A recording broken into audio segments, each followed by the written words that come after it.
الحمد لله نحمده ونستعينه ونستغفره ونؤمن به ونتوكل عليه ونعوذ بالله من شرور أنفسنا ومن سيئات أعمالنا من يهده الله فلا مضل له ومن يضلل فلا هادي له ونشهد أن لا إله إلا الله ونشهد أن سيدنا محمدا عبده ورسوله أما بعد فأعوذ بالله من الشيطان الرجيم بسم الله الرحمن الرحيم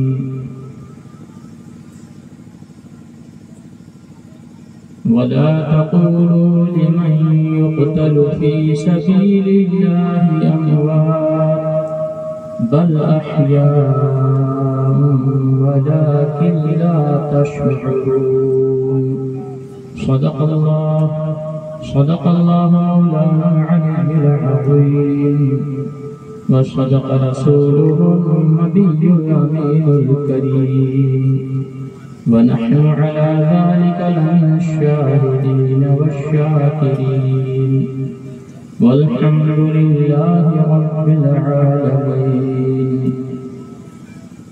الله رب محمد صلى عليه وسلم. الله رب محمد صلى عليه وسلم. نحن عباد محمد صلى عليه وسلم. نحن عباد محمد صلى عليه وسلم. وعلى ذويه وصحبه أبد الدهور وكرما. وعلى ذويه وصحبه أبد الدهور وكرما. الله رب محمد صلى عليه وسلم. نحن عباد محمد صلى عليه وسلم.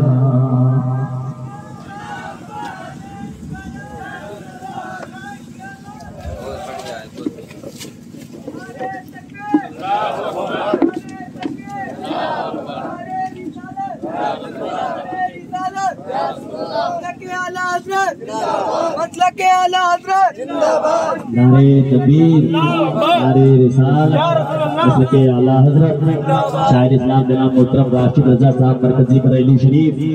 نعرے تکبیر، نعرے رسالت. دائما أبدا على حبيبك خير الخلق كلهم. أمن تذكر جيران بذي سلام ما زلت دمعا جرى مقلة بدم مولاي صل وسلم دائما أبدا على حبيبك خير الخلق كلهم. محمد سيد الكونين والثقلين. محمد سيد الكونين والثقلين والفريقين من عرب ومن عجل. مولاي صل وسلم دائما أبدا على حبيبك خير الخلق كلهم. هو الحبيب الذي ترجى شفاعته لكل هول من الأهوال مقتحم. مولاي صل وسلم دائما أبدا على حبيبك خير الخلق كلهم. منزه عن شريك في محاسنه فجوهر الحسن فيه غير منقسم. مولاي صل وسلم دائما أبدا على حبيبك خير الخلق كلهم. يا أكرم الخلق ما لي من ألوذ به سواك عند حلول الحادث العام. مولاي صل وسلم دائما أبدا على حبيبك خير الخلق كلهم.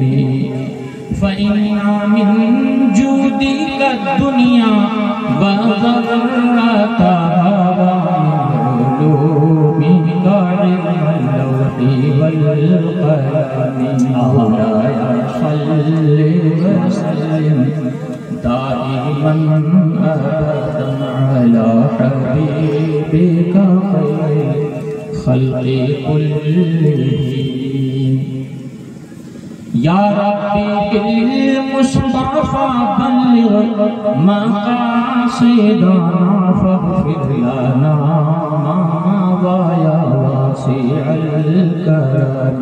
مولاي صل وسلم دائما أبدا على حبيبك خير الخلق كلهم. درود شریف.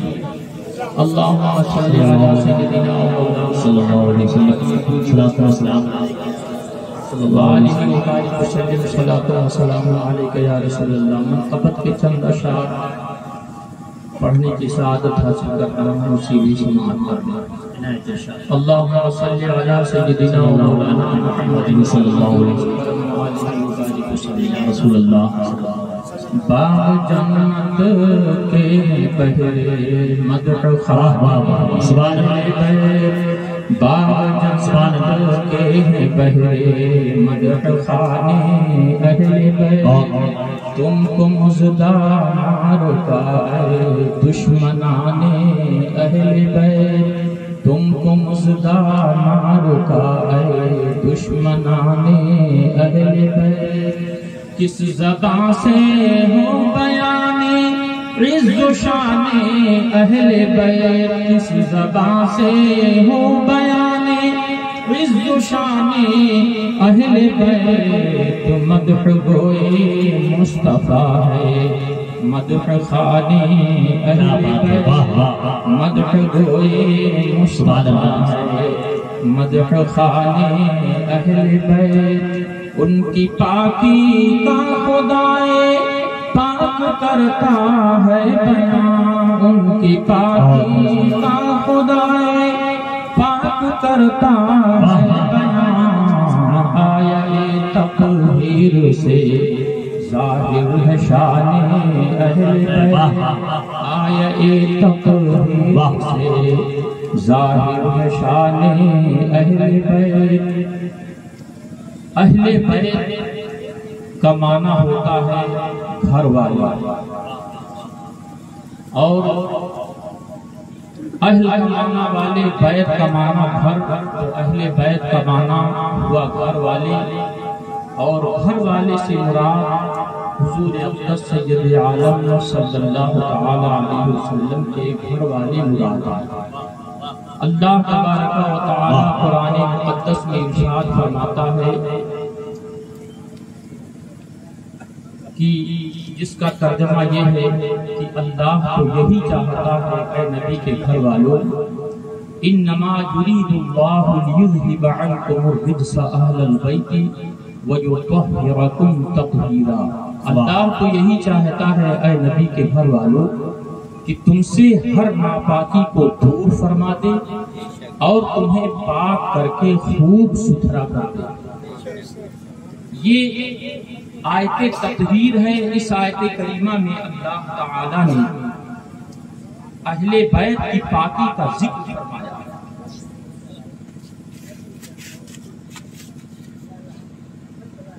علامہ حسن اللہ علیہ رحمت الرضوان اسی کو عرض کر رہے ہیں کہ ان کی پاکی کا خدائے پاک کرتا ہے بیان، آیت تطہیر سے ظاہر ہے شان اہل بیت، آیت تطہیر سے ظاہر ہے شان اہل بیت۔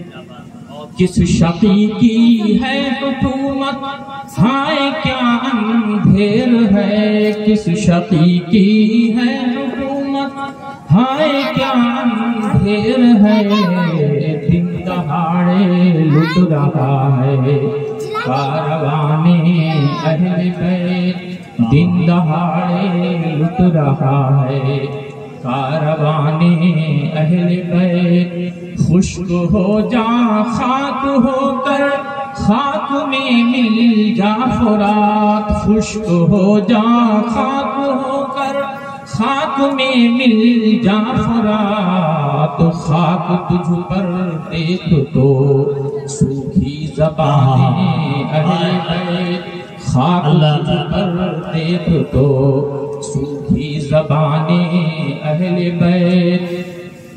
تیری قدرت جانور تک آب سے سیراب ہوں، پیاس کی شدت میں لڑتے بے زبان اہل بیت، پیاس کی شدت میں تڑپے بے زبان اہل بیت۔ فاطمہ کے لاڈلے کا آخری دیدار ہے، فاطمہ کے لاڈلے کا آخری دیدار ہے، حشر کا ہنگامہ برپا ہے میان اہل بیت، حشر کا ہنگامہ برپا ہے میان اہل بیت۔ باغ جنت چھوڑ کر آئے ہیں محبوب خدا، باغ جنت چھوڑ کر آئے ہیں محبوب خدا، ایسے قسمت تمہاری کشتگان اہل بیت، ایسے قسمت تمہاری کشتگان اہل بیت۔ حور بے پردہ نکل آئی ہے سر کھولے ہوئے، حور بے پردہ نکل آئی ہے سر کھولے ہوئے، خوب دولہا بنا ہے ہر جوان اہل بیت، خوب دولہا بنا ہے ہر جوان اہل بیت۔ گھر لٹانا جان دینا کوئی تجھ سے سیکھ جائے، گھر لٹانا جان دینا کوئی تجھ سے سیکھ جائے، جان عالم ہو فدا ہے خاندان اہل بیت، جان عالم ہو فدا ہے خاندان اہل بیت۔ اپنا سودا بیچ کر بازار سونا کر گئے، اپنا سودا بیچ کر بازار سونا کر گئے، کون سی بستی بسائی تاجران اہل بیت، کون سی بستی بسائی تاجران اہل بیت۔ بے ادب گستاخ کو سنا دے اے حسن، بے ادب گستاخ فرقے کو سنا دے اے حسن، کیوں کہا کرتے ہیں سنی داستان اہل بیت، یوں کہا کرتے ہیں سنی داستانے اہل بیت باغ جنت کے ہیں بہرے مدح خانے اہل بیت تم کو مزدار سائے دشمنان اہل بیت درود شریف اللہم صلی علی سیدنا مولانا محمد معدن السود والکرم وآلہ وسلم وابنہ الکریم وبارک وسلم۔ میں نے بہت زیادہ وقت لے لیا اور منقبت کے کئی اشعار میں نے پڑھے، اب میں زیادہ دیر تک حائل نہیں رہنا چاہتا۔ میرے آقا صلی اللہ تعالی علیہ وسلم تشریف لائے اور اللہ تبارک و تعالی نے اپنے پیارے حبیب صلی اللہ تعالی علیہ وسلم کے صدقے میں اس دین کو مکمل فرما دیا، اور جب دین مکمل ہو گیا تو میرے آقا صلی اللہ تعالی علیہ وسلم چند ایام اس ظاہری دنیا میں تشریف فرما رہے، پھر آپ کا وصال ہو گیا۔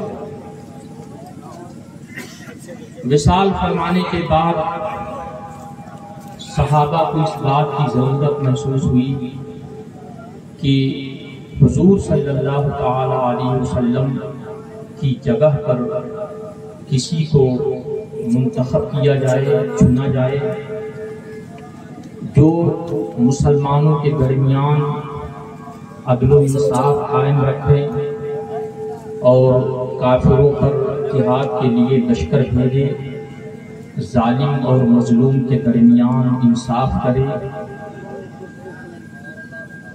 تو مہاجرین اور انصار صحابہ نے ایک رائے ہو کر حضرت صدیق اکبر رضی اللہ تعالی عنہ کو اپنا خلیفہ منتخب کیا۔ اصل حاکم تو میرے آقا صلی اللہ تعالی علیہ وسلم ہیں، اور قیامت تک میرے آقا صلی اللہ تعالی علیہ وسلم ہی اصل حاکم رہیں گے بے شک۔ لیکن حضور صلی اللہ تعالی علیہ وسلم کے تشریف لے جانے کے بعد میں مہاجرین و انصار صحابہ نے ایک رائے ہو کر حضرت صدیق اکبر رضی اللہ تعالی عنہ کے ہاتھ پر بیعت کی اور انہیں حضور کا جانشین تسلیم کیا، خلیفہ تسلیم کیا۔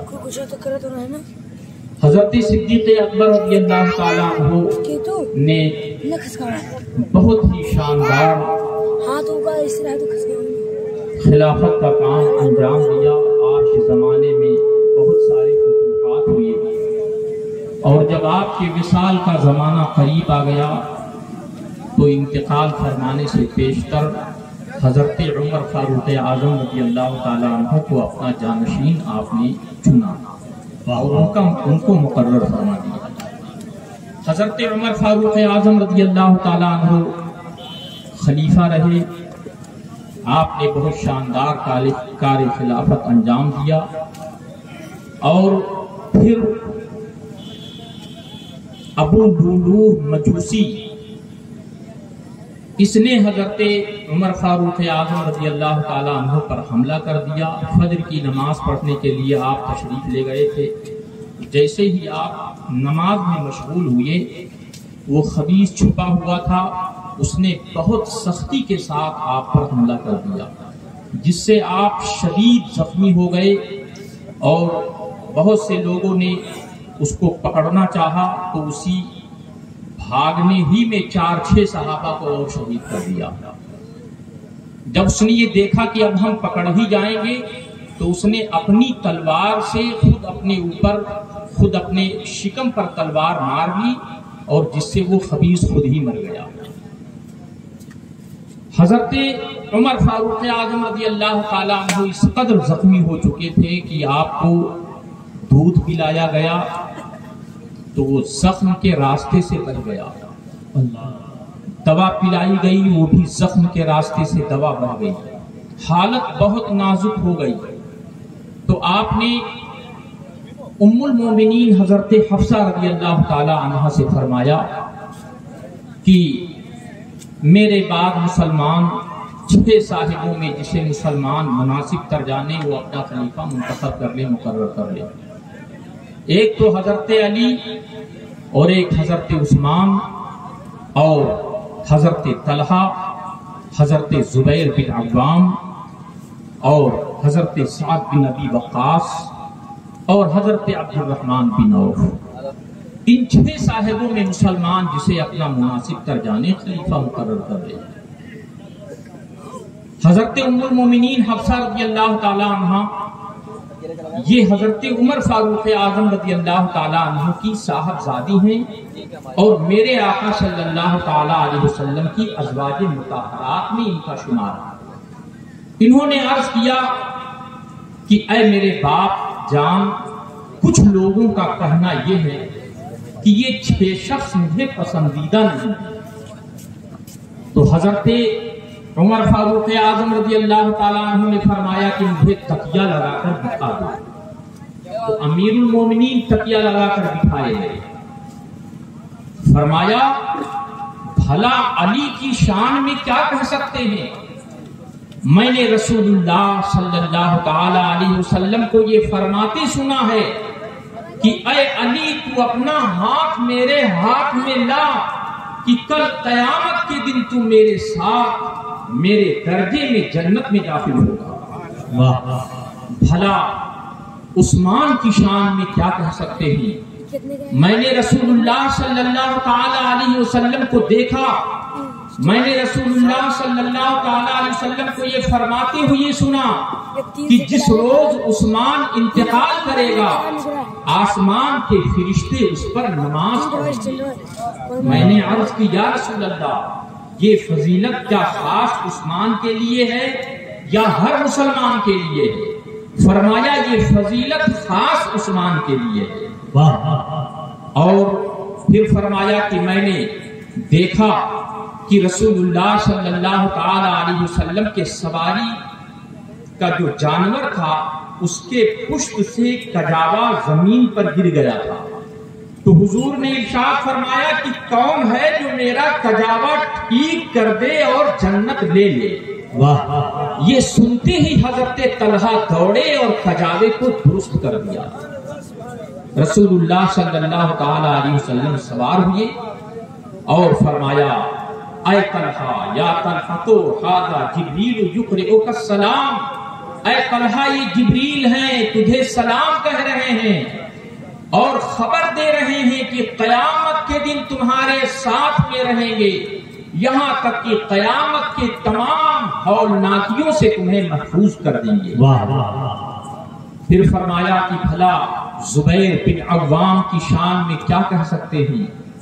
میں نے دیکھا کہ رسول اللہ صلی اللہ تعالی علیہ وسلم آرام فرما رہے تھے اور حضرت زبیر پنکھا لیے ہوئے جھل رہے تھے، جھلتے رہے یہاں تک کہ حضور محبوب رب العالمین صلی اللہ تعالی علیہ وسلم بیدار ہوئے۔ ارشاد فرمایا کہ اے ابو عبداللہ، یہ حضرت زبیر کی کنیت ہے، فرمایا اے ابو عبداللہ کیا جب سے تو برابر جھل رہا ہے؟ عرض کی یا رسول اللہ میرے ماں باپ حضور پر قربان جائیں، جب سے میں برابر جھل رہا ہوں۔ ارشاد فرمایا ھذا جبریل یقرئک السلام، یہ جبریل ہے تجھے سلام کہہ رہے ہیں، وَيَقُولُ أَنَا مَعَكَ فِي أَحْوَالِ يَوْمِ الْقِيَامَةِ حَتَّى أَدُبَّ عَنْ وَجْهِكَ شَرَرَ جَهَنَّمَ، اور خبر دے رہے ہیں کہ قیامت کے دن تمہارے ساتھ رہیں گے، یہاں تک کہ جہنم کی اڑتی ہوئی چنگاریاں تمہارے چہرے سے دور کر دیں گے۔ بھلا سعد بن ابی وقاص کی شان میں کیا کہہ سکتے ہیں؟ میں نے رسول اللہ صلی اللہ تعالی علیہ وسلم کو دیکھا کہ احد کے روز حضور صلی اللہ تعالی علیہ وسلم نے ان کی کمان 14 بار چلا باندھ کر انہیں عطا فرمائی اور ارشاد فرمایا کہ تیر مار تیرے قربان میرے ماں باپ۔ بھلا عبد الرحمن بن عوف کی شان میں کیا کہہ سکتے ہیں؟ میں نے رسول اللہ صلی اللہ تعالی علیہ وسلم کو دیکھا کہ حضور خاتون جنت کے ہاں حضور تشریف فرما تھے اور دونوں صاحبزادے حضرت حسن و حسین بھوک سے روتے بھی لگتے تھے۔ رسول اللہ صلی اللہ تعالی علیہ وسلم نے فرمایا کون ہے کہ کوئی چیز میری خدمت میں کوئی حاضر لائے؟ یہ سنتے ہی حضرت عبد الرحمن بن عوف اپنے گھر جلدی سے جاتے ہیں اور حیث ایک قسم کا کھانا ہوتا ہے تیار کراتے ہیں، اور 2 روٹیاں جن کے بیچ میں روغن تھا وہ لے کر کے حضور کی بارگاہ میں حاضر آیا۔ رسول اللہ صلی اللہ تعالی علیہ وسلم نے فرمایا کفاک اللہ امر دنیا کا واما امر آخرت کا فانا لہا ضامن۔ اے عبد الرحمن بن عوف، اللہ تعالیٰ تیرے دنیا کے کام ٹھیک فرما دے، درست فرما دے، اور رہ گیا تیری آخرت کا معاملہ تو اس کا ذمہ دار میں ہوں۔ میرے آقا صلی اللہ تعالی علیہ وسلم نے حضرت عبد الرحمن بن عوف کی یہ جانساری دیکھی تو ان کے آخرت کی ذمہ داری اپنے ذمہ کرم پر لے لی کہ اللہ تعالیٰ تیرے دنیا کے کام ٹھیک فرما دے اور رہ گیا تیری آخرت کا معاملہ تو اس کا ذمہ دار نہیں ہوں۔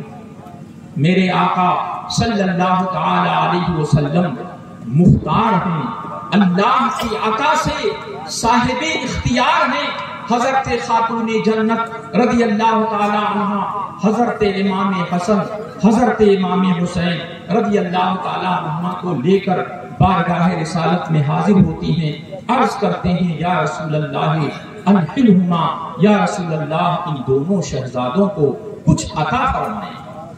میرے آقا صلی اللہ تعالی علیہ وسلم جن کے دست اقدس میں اللہ کا خزانہ ہے، یہ نہیں فرمایا کہ میرے اختیار میں کیا ہے، نہیں فرمایا نعم ہاں میں عطا فرماؤں گا، اور پھر فوراً ہی ارشاد فرمایا اما الحسن فقد نحلته علمی وہیبتی واما الحسین فقد نحلته ندتی وجودی۔ حسن کو تو میں نے اپنا علم اور ہیبت عطا کی، اور حسین کو اپنی جرأت، اور حسین کو اپنی اما الحسن فقد نحلته علمی وہیبتی، حسن کو تو میں نے اپنا علم اور ہیبت عطا کی، اور حسین کو اپنی شجاعت اور اپنا کرم بخشا۔ حسین کو اپنی شجاعت اور اپنا کرم بخشا۔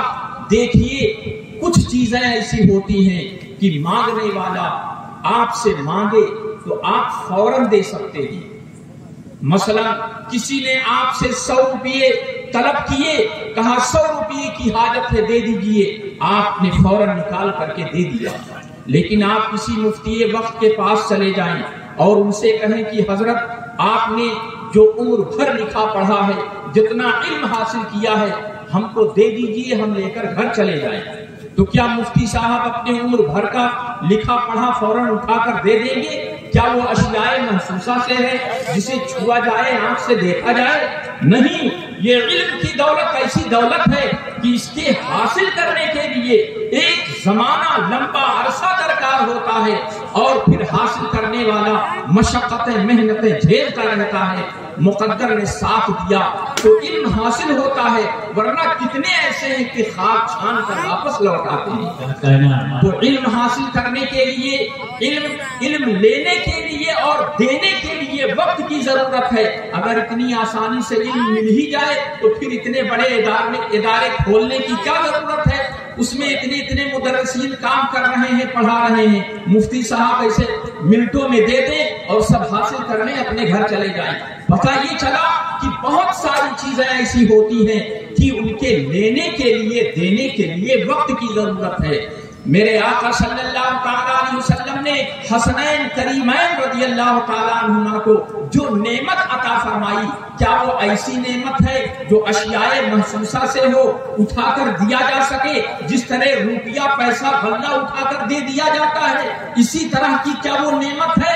نہیں۔ ارشاد فرمایا حسن کو تو میں نے اپنا علم اور ہیبت عطا کی، اور حسین کو اپنی شجاعت اور اپنا کرم بخشا۔ یہ علم کی دولت، یہ ہیبت کی دولت، یہ شجاعت کی دولت، یہ کرم کی دولت، یہ ایسی دولت نہیں ہے کہ اٹھا کر کے فوراً دیا جا سکے، لیکن میرے آقا صلی اللہ تعالی علیہ وسلم نے آن کی آن میں حسنین کریمین رضی اللہ تعالی عنہما کو عطا فرما دی۔ یہ وہی کر سکتا ہے جس کا ہاتھ اللہ وہاب کے خزانے قدرت تک پہنچتا ہو۔ مالک کونین ہیں، وہ باقی کچھ رکھتے نہیں، دو جہاں کی نعمتیں ہیں ان کے خالی ہاتھ میں۔ امام ابن حجر مکی رحمت اللہ تعالی علیہ اپنی کتاب مصطفیٰ جوہر منظم میں فرماتے ہیں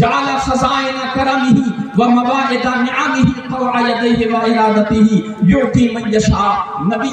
نبی کریم صلی اللہ تعالی علیہ وسلم اللہ عز و جل کے وہ خلیفہ مطلق ہیں کہ تمام جہان حضور کے نعمتوں کے خان اور ان کے ہاتھوں کے مطیع اور ان کے ارادے کے زیر فرمان کر دیے ہیں. جسے چاہتے ہیں عطا فرماتے ہیں. حضور اکرم صلی اللہ علیہ وسلم اللہ عز و جل کے نائب مطلق ہیں. تمام جہان حضور کے تحت تصرف کر دیا گیا. جسے جو چاہیں دے، جس سے جو چاہیں واپس لیں. تمام جہان میں ان کے حکم کا پھیرنے والا کوئی نہیں. تمام جہان ان کا محکوم ہے اور وہ اپنے رب کے سوا کسی کے محکوم نہیں. تمام آدمیوں کے مالک ہیں. جو انہیں اپنا مالک نہ جانے حلاوت سنت سے محروم رہے. تمام جنت ان کی ملک ہے. تمام جنت ان کی جاگیر ہے. ملکوت السماوات والارض ملکوت السماوات والارض حضور کے زیر فرمان. جنت و نار کی کنجیاں دست اقدس میں دے دی گئیں. رزق و خیر اور ہر قسم کی عطائیں حضور ہی کے دربار سے تقسیم ہوتی ہیں. دنیا و آخرت حضور کی عطا کا ایک حصہ ہے. احکام تشریعیہ حضور کے قبضے میں کر دیے گئے. جس پر جو چاہیں حلال فرما دیں، جو چاہیں حرام فرما دیں، جو فرض چاہیں معاف فرما دیں. اولیاء کرام علماء عاملین تصریح فرماتے ہیں کہ ازل سے ابد تک ارض و سما میں، اولا و آخرت میں، دنیا و دین میں، روح و جسم میں، چھوٹی یا بڑی، بہت یا تھوڑی، جو نعمت و دولت کسی کو ملی یا اب ملتی ہے یا آئندہ ملے گی، سب حضور کی بارگاہ جہاں پناہ سے بٹی اور بڑھتی ہے اور ہمیشہ بٹھے گی. مالک کونین ہیں وہ پاس کچھ رکھتے نہیں. دو جہاں کی نعمتیں ہیں ان کے خالی ہاتھ میں. پروردگار عالم جل شانہ کی بارگاہ میں دعا ہے کہ اس جلسے کے انعقاد میں تمام معاونین دامِ درم قدم سخن جس حیثیت سے بھی لوگوں نے حصہ لیا، مولا تعالیٰ ان کی سعی جمیل کو اپنی بارگاہ میں شرف قبول عطا فرمائے. ہم لوگوں کے دلوں میں اہل بیت کرام کی سچی عظمت و محبت جانگزی فرمائے اور اہل بیت کی محبت پر خاتمہ نصیب فرمائے. اور کل قیامت کے دن محبین اہل بیت کے گروہ میں ہم سبوں کا حشر فرمائے. وآخر دعوانا الحمدللہ رب العالمین.